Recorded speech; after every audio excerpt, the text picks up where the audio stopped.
So you can see cleaning in the cracks in the corners, that's where the rust is holding out. So it's a little bit difficult to get this bag cleaned out.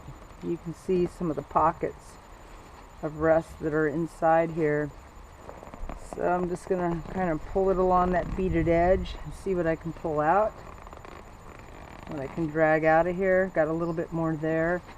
Certainly want to try and get rid of as much of that as I possibly can before I would put the tools back in. You know, honestly, these tools are not going to last that long, but if there's something you can do to keep them engaged, by all means, go for it. So, trying to get that bag nice and dry. Sometimes I'll just wedge a bunch of paper towels in here, and hopefully that'll clean it up. So there's still a lot coming out of there. It does take maybe 15 minutes to clean this little toolkit out, you know, and I wonder how many of you are actually doing that already with your toolkits.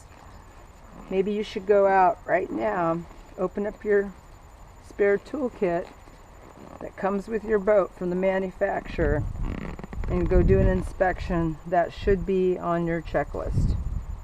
So good luck with that. I've only got 3 more to do.